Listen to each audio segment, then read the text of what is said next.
Hey there, everybody. Welcome to Sunday School today. I'm so glad that you've joined with us. And again, whether you're here in person or watching online, we're glad that you're taking some time to learn these great stories of Scripture, God's story as it unfolds.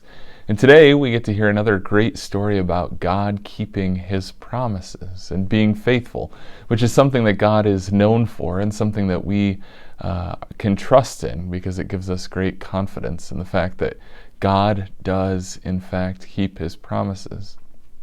Now, we're skipping ahead quite a bit and skipping over a lot. This period of time of the Israelites being in the desert, waiting to go to the promised land, is actually 40 years.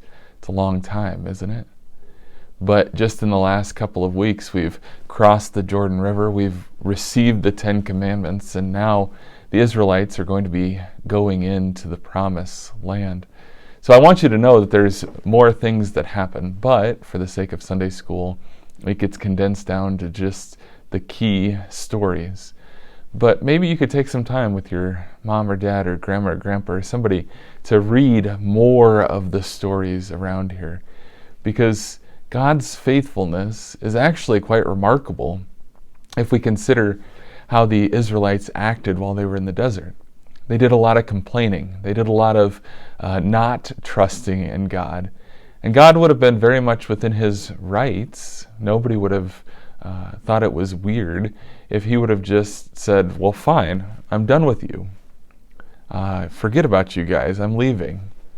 You can fend for yourself. But God didn't do that. God is faithful. God is loving. He's caring. He cares for His people. He cares and He loves you. And so that means He's not going to abandon us. He's not going to forget about us.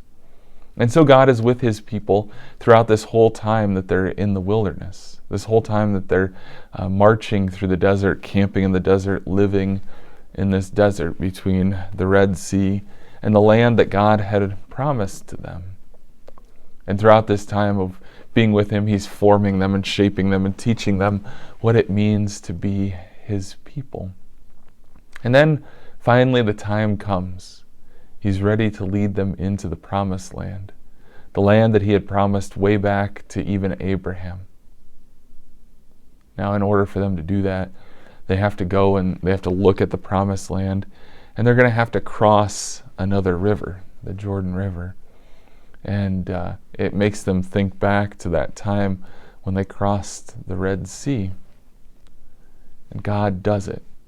He sends the Ark of the Covenant out in front of the people, and when the priest's feet touch the waters separate, and they're able to enter into the promised land, a place that is wonderful, that God is going to bless them with and bless them through.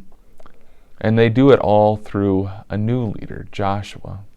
Moses has died, and Joshua is the new leader that is going to lead the people. He's been a faithful follower of God and a faithful assistant to Moses throughout all of this time as well. And so God is going to work through Joshua to bring His people into the promised land. So as you learn this story today, as you hear more about it, I want you to be thinking about God being faithful, that you can trust in Him to care for you. God always keeps His promises. He always loves you, and He is always with you. God bless you in your time of Sunday school today, and God be with you and keep you safe.